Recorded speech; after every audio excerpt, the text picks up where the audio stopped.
Ang Mindoro ay isa sa napaka-misteryosong lugar dito sa Pilipinas. Maraming bagay at pangyayari ang hindi kayang ipaliwanag ng mga siyentipiko tungkol sa lugar na ito. Mga misteryo, kababalaghan na tanging taga Mindoro lang ang nakakaalam ng mga totoong kwento.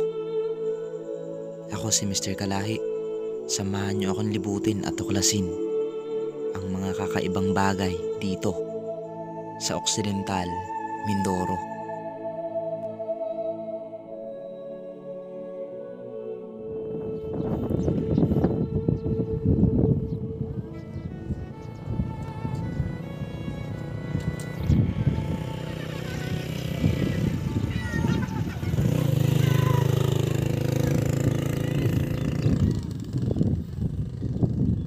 Pupuntahan natin tong dating pinagpicturan ko na isang patay na akasya, at nandito pa nga siya ngayon nakatayo. Tila wala pang pinagbago itong lugar na ito. Nakakapanibago lang, no, dahil noong araw na pinupuntahan natin to ay medyo maganda pa yung tubig, pero ngayon ay nakita nyo naman tuyong tuyo na. So yan yung naging dulot ng El Nino dito sa atin.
Panibagong araw, panibagong vlog na naman ang i-explore natin sa episode na ito. Ayan, nandito tayo ngayon sa Devil's Mountain. Mga kalahi, sa mga nagre-request po, binalikan natin itong Devil's Mountain, isang napakagandang lugar dito sa Mindoro.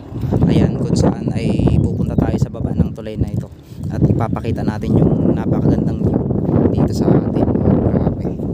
So mayroon tayong nabutang mga picture dito, hindi natin alam kung taga saan sila, so kaya na natin. So yan, napakaganda talaga dito mga kalahi. So ang episode na ito ay bonus episode lang to, dahil mayroon ngang isang nag-comment sa atin na sabi niya i-tour ko daw siya sa ganda ng Devil's Mountain na ito.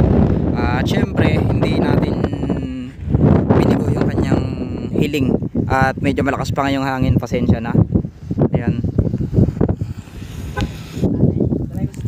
So yan, may mga naabutan tayo ditong mga nagpipicture-picture, pero dahil magandang ang view dito ay ini-enjoy lang nila yung magandang tanawin dito.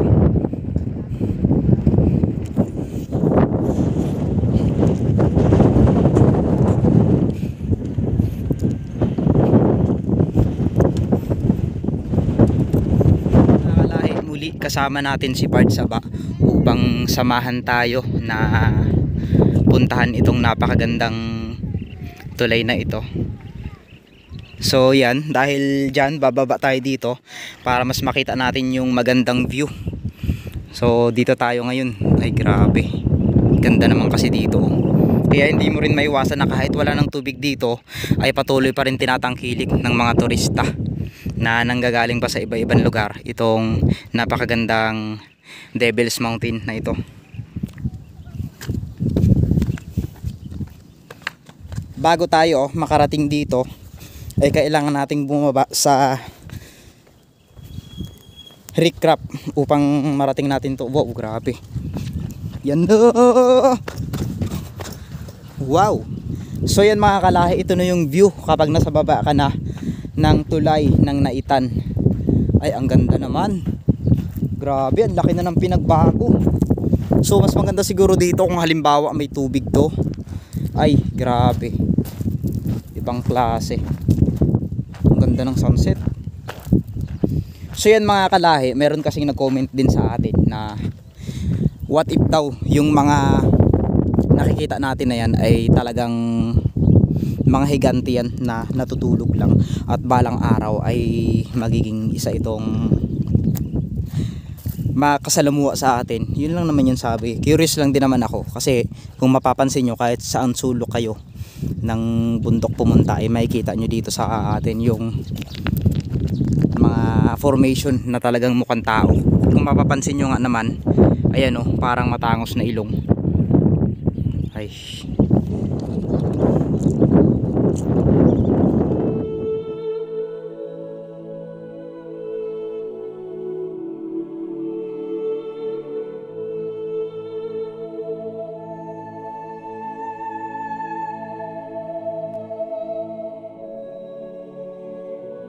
pupuntahan natin tong dating pinagpicturan ko na isang patay na akasya at nandito pa nga siya ngayon nakatayo.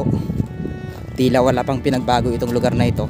Nakakapanibago lang no, dahil noong araw na pinupuntahan natin to ay medyo maganda pa yung tubig, pero ngayon ay nakita nyo naman tuyong tuyo na. So yan yung naging dulot ng El Nino dito sa atin.